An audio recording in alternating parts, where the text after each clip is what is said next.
Organic farming আর প্রাকৃতিক farming এর একটু পার্থক্যটা খুব ছোট করে বুঝিয়ে অবশ্যই আছে। তো ন্যাচারাল ফার্মিং এর মেন উপাদান কিন্তু গরুর গোমূত্র, গোবর, এইগুলো যেরকম লাগে, কিছু ডাল বা বেসন জাতীয় জিনিস লাগে, কিছু গুড় লাগে, হ্যাঁ, আর সয়েল ফরেস্ট লাগে। এইগুলো দিয়ে আমরা বিভিন্ন উপাদানগুলো তৈরি করি। বীজামৃত বীজের জন্য, আর জীবামৃত হচ্ছে ফার্টিলাইজারের জন্য। আমি অধ্যাপক দীপক কুমার ঘোষ, বিধানচন্দ্র কৃষি বিশ্ববিদ্যালয়ের হর্টিকালচার ডিপার্টমেন্টের অধ্যাপক, এবং আমাদের একটা মশলা বা প্রাকৃতিক কৃষি ইত্যাদি নিয়ে একটি প্রকল্প চলে, সেটার ভারপ্রাপ্ত আধিকারিক। তো স্যার, এই ন্যাচারাল ফার্মিং এর বিষয়টা প্রথমেই আসি। এটা জিরো বাজেট ফার্মিং আমরা অনেকেই জানি, বাট এটার মূল বিষয়বস্তু বহু লোকেই জানে না। অর্গানিক ফার্মিংকেই অনেকে ন্যাচারাল ফার্মিং মনে করে। এটার মধ্যে একটা বিরাট পার্থক্য আছে। অবশ্যই দুটো, ন্যাচারাল ফার্মিং কি অর্গানিক ফার্মিং কি, এটা আমরা বিষয়ে জানবো। কিন্তু সবার প্রথমে জানবো আজকের দিনে ন্যাচারাল ফার্মিং কেন করবে এবং গভর্নমেন্ট কেন ন্যাচারাল ফার্মিংকে প্রমোট করছে। ভারতবর্ষ কৃষি প্রধান দেশ। ভারতের একটা যে বৈদেশিক মুদ্রা অর্জনের প্রধান উপাদানই হচ্ছে বিভিন্ন কৃষিজ ফসলগুলো আমরা বিদেশে রপ্তানি করি। হ্যাঁ, তার মধ্যে একদিকে যেরকম বাসমতি চাল আছে, এক নম্বরে বিভিন্ন চাল আছে, 2 নম্বরে আমাদের সামুদ্রিক প্রোডাক্টগুলো আছে, এবং 3 নম্বরই আছে বিভিন্ন মশলা ফসল। তো এই সমস্ত ফসলগুলো বা বিভিন্ন ফল রপ্তানি হয়, আম বা মাছ মাংস কিছুটা রপ্তানি হয়। তো আমরা লেবু রপ্তানি হয়। তো আমরা রিসেন্ট ইয়ারে দেখতে পেয়েছি যে কিছু শিপমেন্ট ক্যান্সেল হচ্ছে। এর মেন কারণ হচ্ছে ওরা রেসিডুয়াল এফেক্ট খুঁজে পাচ্ছে। তা আমাদের যখন একটা জিনিস এক্সপোর্ট হওয়ার পরে ওদের দেশে যখন ঢোকে, বিভিন্ন ক্যাটাগরি পরীক্ষা নিরীক্ষা করে তারপরে জিনিসগুলোকে, তার মধ্যে কিছু পোকামাকড়ের পরীক্ষা থাকে বা রোগের পরীক্ষা থাকে, এছাড়াও রেসিডুয়াল যে কেমিক্যাল থাকে সেগুলোরও পরীক্ষা হয়। আমাদের খাদ্য উপাদানে কেমিক্যালের মাত্রা অনেক বেশি হয়, আমরা বেশি করে ফেলছি, তার জন্যে আমাদের শিপমেন্ট কিছু ক্যান্সেল হয়ে যাচ্ছে। এবার শিপমেন্ট ক্যান্সেল হওয়া মানে একটা বিরাট লস। শুধু লস মানে আর্থিকভাবে না, একটা দেশের ইমেজের ক্ষেত্রে, রেপুটেশনের ক্ষেত্রে আঘাত চলে আসছে। তার ফলে বিভিন্ন দেশ আমাদের থেকে আমদানি করতে চাইছে না। তো সেক্ষেত্রে ভারত সরকার একটা পদক্ষেপ নিচ্ছে যাতে আমরা ব্র্যান্ডেড, অর্গানিক বা ন্যাচারাল ওয়েতে আমরা প্রোডাক্টগুলো করি। সেক্ষেত্রে এই রিস্কটা একদমই থাকবে না এবং রেপুটেশনটা যথেষ্ট উন্নত হবে। অত্যধিক কেমিক্যাল ব্যবহার করতে করতে মাটিতে আর ফসল উৎপাদন সম্ভব হচ্ছে না সঠিক পরিমাণে। হ্যাঁ, তা আমরা একসময় ভেবে গেছি যে ফার্টিলাইজার দিলে পরেই বুঝি সারের উৎপাদন বাড়বে। আমরা বিজ্ঞানীরা যত না ভেবেছি, কৃষকরা ভেবে অত্যধিক সার ব্যবহার করে ফেলেছেন। তো সেই মাটি কিন্তু আমাদের ভবিষ্যৎ প্রজন্মকে প্রশ্নচিহ্নের মুখে দাঁড় করিয়ে দিচ্ছে। সেই মাটিটার ফসল ফলবে তো? তো সেইটাই হচ্ছে মেন কারণ যে প্রাকৃতিক কৃষির আমরা উৎপাদনের দিকে যতটা গুরুত্ব দেব, সেটা কোয়ালিটি উৎপাদন হবে। হয়তো প্রথম দিকে ইল্ড একটু কমতে পারে, কিন্তু আমরা মাটিটাকে সজীব করে যেতে পারবো। মাটির উৎপাদনশীলতা লং টার্মে একটা রিকভারি করে দেবো আমরা। ন্যাচারাল ফার্মিংটা দাঁড়িয়ে আছে মূল 4টে ভিত্তির উপরে। হ্যাঁ, এর জন্যে আমাদের প্রাকৃতিকভাবে যে সমস্ত জিনিসগুলো হাতের কাছে, হাতের নাগালে পাই, সেই জিনিসগুলোই ব্যবহার করতে হবে। আমরা চাষের ক্ষেত্রে কি জানি, বীজ শোধন বিভিন্ন কেমিক্যাল উপায়ে করা হয়, সার বা ফার্টিলাইজার অ্যাপ্লিকেশান সেটা করা হয়, আগাছানাশক ব্যবহার করা হয় কেমিক্যাল। আমি কনভেনশনাল চাষের কথা বলছি। আর কি করা হয়, বিভিন্ন রোগ বা কীটনাশক ব্যবহার করা হয়। তো সেইগুলোই আমরা প্রাকৃতিক উপায়ে যদি করতে পারি, সেটাই হচ্ছে প্রাকৃতিক চাষ। আচ্ছা, এবার আমি এক এক করে আসি। আমি বীজ শোধনের কথা বলি। বীজ শোধন যেরকম বিভিন্ন কেমিক্যাল দিয়ে করা হয় রাসায়নিক উপায়ে, এক্ষেত্রে আমরা বীজামৃত বলে একটা জিনিস তৈরি করি। হ্যাঁ, বিভিন্ন প্রাকৃতিক, সেটা আমি পরে ডিটেলসে বলছি বা আমার যে ছাত্রী কাজ করছে বলে দেবে যে কী করেছে। সেই বীজামৃত দিয়ে আমরা বীজ শোধন করে ক্রপটা লাগাবো। তাহলে আমার বীজ শোধনে কেমিক্যাল লাগলো না। এবার আমরা ফার্টিলাইজার অ্যাপ্লিকেশান করব, সেখানে আছে জীবামৃত। আমরা সার না ব্যবহার করে সেই খুব সামান্য উপাদান দিয়ে জীবামৃত তৈরি করব। দুটো কাছাকাছি ওয়ার্ড, বীজামৃত বীজের জন্য আর জীবামৃত হচ্ছে ফার্টিলাইজারের জন্য। তা আমরা রেগুলার ইন্টারভেলে সেগুলো অ্যাপ্লাই করব, অনেক সময় পাতায় স্প্রে করে বা জমিতে সরাসরি অ্যাপ্লাই করে। তার তৈরি করার বিভিন্ন পদ্ধতি আছে। দুটো স্টেপ আমাদের হয়ে গেল, বীজ শোধন, গাছের খাবার দুটো হয়ে গেল। এবার বিভিন্ন আগাছা হয়, তো সেই আগাছা শোধনের জন্য, আগাছা কন্ট্রোল করার জন্য আমরা হার্বিসাইড ব্যবহার করব না, আমরা মালচিং ব্যবহার করব। প্রাকৃতিক মালচিং একদম। আজকাল যে পলিথিন মাল্চ বেরিয়েছে সেটা না, সেটা বেশ দাম লাগে কিনতে গেলে। আমরা এখানে যা হাতের কাছে পাবো জিরো কস্টে বা 10 to 0 কস্টে আনবো। তো সেক্ষেত্রে আমরা আজকাল হারভেস্টারে ধান হারভেস্ট করা হয়, প্রচুর বিচালি নষ্ট করা হয়, সেগুলো পুড়িয়ে আর এক সমস্যা তৈরি করা হয়। সেগুলো কালেক্ট করে আমরা এই সমস্ত মালচিং করব। আচ্ছা, এটাকে আমরা খড় মালচ বলতে পারি। ওকে। বা মাটি মালচ একটা হয়, আমাদের চাষি ভাইরা দেখবেন বিভিন্ন ক্রপে মাঝে মাঝে কোদাল দিয়ে মাটি উল্টে তুলে দেন, দেয়, কলা বাগানে দেখবেন মাটি উল্টে ঠিক, দেওয়া হয়, এটা হচ্ছে একটা মালচিং পদ্ধতি। অনেকে পাটের বস্তা হ্যাঁ, দিয়ে করে। হ্যাঁ, আগাছা নাশ হয়ে ঠিক, গেল। ঠিক। আর একটা হচ্ছে আমরা লাইভ মালচ করব। লাইভ মালচ কি, এমন কিছু ক্রপ আছে ডাল শস্য জাতীয় যেগুলো কভার ক্রপ বলি আমরা ইংরেজিতে, জমিটাকে মাটির উপর ঢেকে কভার দেবে। করে দেবে। আচ্ছা। আমার অন্য ফসল আছে থাক, এটা কভার হিসেবে তার গোড়া বা আগাছা যেখানে জন্মায় সেগুলো ঢাকা দিয়ে দেবে, আচ্ছা, লাইভ মালচ হলো। এভাবে বিভিন্ন রকমের মালচিং আছে। তিনটে উপাদান গেল। আর 4 নম্বর? 4 নম্বর একটা স্তম্ভ যেটা আমি বলি ওয়াপসা, মানে আমাদের যে ইয়েটা মাটির স্বাস্থ্যটা নষ্ট হয়ে গেছে সেটাকে ওয়াপাস নিয়ে আসা। আচ্ছা। এটা হিন্দি টার্ম ওয়াপসা, মানে আমরা ফিরিয়ে নিয়ে আসবো, মাটিকে ওকে। পুনরুদ্ধার করব স্বাস্থ্যকে। তার জন্য সেটা লাস্টে কি? সেটা আমরা এখানে যে জিনিসগুলো তৈরি করি সেটা সবগুলোই মেনলি বিভিন্ন ব্যাকটেরিয়া মাইক্রোবস এগুলো জমিতে প্রচুর পরিমাণে বাড়িয়ে দেয়। আচ্ছা। আমরা যখন উপাদানগুলো তৈরি করব, আমরা ভার্জিন সয়েল, ফরেস্ট থেকে কিছু ভার্জিন সয়েল নিয়ে আসবো যেখানে ব্যাকটেরিয়া ন্যাচারালি আছে, সেগুলো এনে মিশিয়ে দিয়ে এই জমিটা আবার আগের মতো স্বাস্থ্যটা ফিরে আসবে। বাহ! তাহলে এই ন্যাচারাল ফার্মিং এর প্রজেক্টে আমি যদি করতে চাই, তাহলে কি কি জিনিস থাকাটা ম্যান্ডেটরি? এগুলো থাকলে তবেই আমি জিরো বাজেট ফার্মিং এ আনতে পারবো এটাকে। তো ন্যাচারাল ফার্মিংয়ের মেন উপাদান কিন্তু গরুর গোমূত্র, গোবর, এইগুলো যেরকম লাগে, কিছু ডাল বা বেসন জাতীয় জিনিস লাগে, কিছু গুড় লাগে, হ্যাঁ, আর সয়েল ফরেস্ট লাগে, এইগুলো দিয়ে আমরা বিভিন্ন উপাদানগুলো তৈরি করি। তাহলে আমাদের গোবর বা গোমূত্রের জন্য আমরা 2-1টা করে গরু পালন চাষিদের করতে হবে। হয়তো আজকের দিনে গরুর ইয়ে কমে গেছে, কিন্তু আমরা গরু চাষের খরচটা বেড়েছিল বলেই গরু কমে গেছে, কিন্তু এইভাবে ন্যাচারাল ফার্মিংয়ে যখন আসবো আমরা, গরুর কস্টিংও এখান থেকে আমার উঠে আসবে। তো একটা আচ্ছা। গরু এখন পোষা যেতেই পারে। ঠিক। আর তাছাড়া ডাল বা বেসন যেগুলো করবো, আমরা যখন লাইভ মালচিং করছি ওটা যদি ডাল শস্য দিয়ে করি, ওখান দিয়ে আমরা বেসনটাও পেয়ে যাবো, নিজের আচ্ছা। বেসনটা। তাহলে আমি বেসনের জন্য আমি ডাল চাষ ডাল করে চাষ নেব। করে দেবো। আচ্ছা। তা আমি অলরেডি সার বা মাটির আচ্ছাদন এগুলো সব বললাম। এবার গাছে কিছু রোগ পোকা আসবে, তো সেইগুলো আমাদের আশপাশের সামগ্রী দিয়ে করে ফেলতে হবে। আমি জমির বর্ডারে 2-1টা নিম গাছ লাগিয়ে রাখলাম, বা আচ্ছা। করঞ্জ গাছ, যেগুলো পাতাগুলো আমার বিভিন্ন কীটনাশক রূপে আমরা ব্যবহার করতে পারবো। আচ্ছা। হ্যাঁ, তাছাড়াও কিছু মশলা জাতীয় ফসল আছে যেগুলো প্রাকৃতিক কীটনাশক হিসেবে খুব ব্যবহার হয়। যেমন ধরুন আদা, রসুন, হলুদ, এগুলো অল্প অল্প প্লটে বা আল দিয়ে আমরা লাগিয়ে রাখতে পারি। সেটা একদিকে আবার যেরকম প্রাকৃতিক কৃষিতে কাজে লাগবে, আবার ওগুলোর অনেক ঔষধি গুণ আছে মানুষের স্বাস্থ্যের ক্ষেত্রে, সেটা সেদিক দিয়েও কাজে লাগবে, বা বাড়ির মশলা হিসেবে কাজে লাগবে। টোটাল ব্যাপারটা একটা ইন্টিগ্রেটেড সিস্টেমে চলে আসবো। আর আজকের দিনে আপনারা ইন্টিগ্রেটেড ফার্মিংয়ে তো অনেকেই খুব উৎসাহী হচ্ছেন, আর হচ্ছে ন্যাচারাল ফার্মিং আমাদের পশ্চিমবঙ্গ রাজ্যে নতুন আসছে, সুতরাং একটু প্রশিক্ষণ বা ইত্যাদির দরকার আছে। চাষি ভাইরা প্রথম দিকে বুঝতে পারবেন না, সব কিছুই একই রকম, না কি জীবামৃত, কি বীজামৃত, কি বা কোনটা অনেকে কখন এটা দেবো, কতটা দেবো, অনেকে এটা অর্গানিক ফার্মিং এর সঙ্গে গুলিয়ে ফেলছেন। অর্গানিক ফার্মিং আর প্রাকৃতিক ফার্মিং এর একটু পার্থক্যটা খুব ছোট করে বুঝিয়ে অবশ্যই আছে। অর্গানিক ফার্মিং মানে আমাদের যে সমস্ত ইনপুটগুলো হবে ম্যাক্সিমাম অর্গানিক ইউজ করার চেষ্টা করব। এবার সেই অর্গানিকটা পারচেজড হতে পারে, বা নিজে তৈরি করা হতে পারে, বা ন্যাচারাল হতে পারে। সেই অর্গানিক ফার্মিংটা একটু রিফাইনমেন্ট ফর্ম হচ্ছে প্রাকৃতিক কৃষি, সেটা আমাকে কিনতে হয় যেখানে বাজার থেকে প্রোডাক্টগুলো। আর ন্যাচারাল ফার্মিংয়ে আমাদের কিছু কেনার দরকার নেই, আশপাশে আমার যা হয়, আমার নিজের জমিতে যা হয়, সেই সমস্ত জোগাড় যন্ত্র করে যত কম খরচে পারি চাষটা করা। বাহ!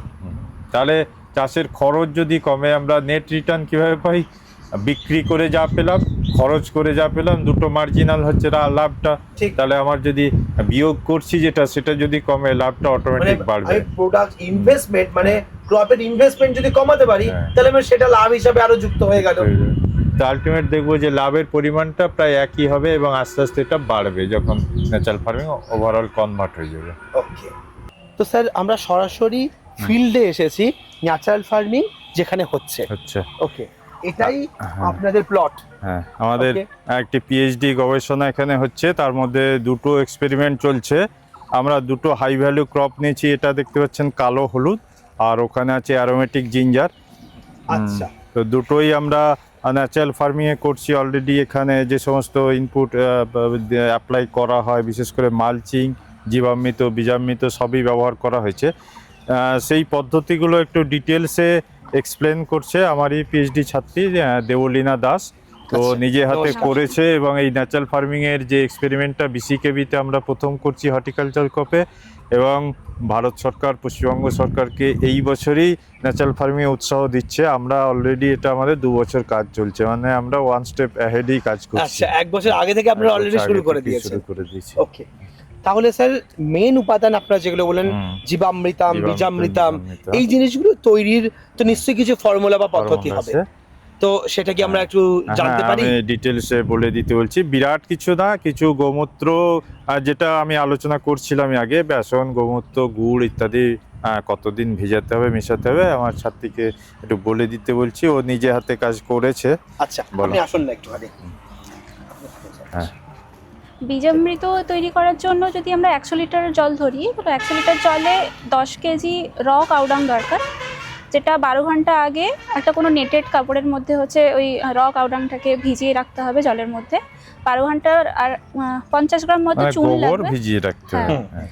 আর 50 গ্রাম মতো চুন লাগবে, ওটাকেও কম জলে হচ্ছে ভিজিয়ে রাখতে হবে 12 ঘন্টার মতো। 12 ঘন্টা পরে ওই ওটার যে মিশ্রণটা হলো, ওই মিশ্রণটাতে হচ্ছে 10 লিটারের মতো গোমূত্র অ্যাড করতে হবে। আচ্ছা, আর অ্যাড করতে হবে 1 মুঠো ভার্জিন সয়েল, মানে যে সয়েলটাতে কখনো চাষ হয়নি এরকম সয়েল। আচ্ছা, ফরেস্ট থেকে আমরা ফরেস্ট থেকে নিয়ে তুলে চলে নেওয়া। আসি। ওকে, ওই যে জীবাণুগুলো থাকে ওর মধ্যে। হ্যাঁ, এই যে এভাবে যে মিক্সারটা তৈরি হলো, ওটাকে আমরা বীজামৃত হিসাবে ইউজ করি, যেটা কেমিক্যাল যে কোনো সিড ট্রিটমেন্টের, শোধনের বীজ শোধকের জিনিসগুলো হয়ে পরিবর্তে যাচ্ছে। ইউজ হ্যাঁ। হচ্ছে। আচ্ছা, এটা হলো বীজামৃত।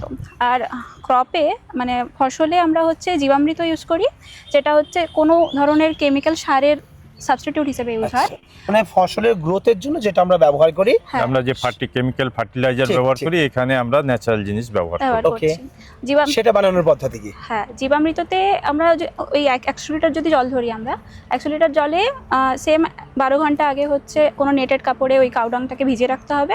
পরের দিন মানে 12 ঘন্টা পরে ওই ওটার সাথে 10 লিটার কাউ ইউরিন মেশাতে হবে, আর হচ্ছে 2 কেজি মতো গুড় মেশাতে হবে এবং 2 কেজি বেসন মেশাতে হবে। আচ্ছা, এই যে মিশ্রণটা তৈরি হলো, এই মিশ্রণটাকে এবার ফার্মেন্ট হতে দিতে হবে 4 থেকে 5 দিন।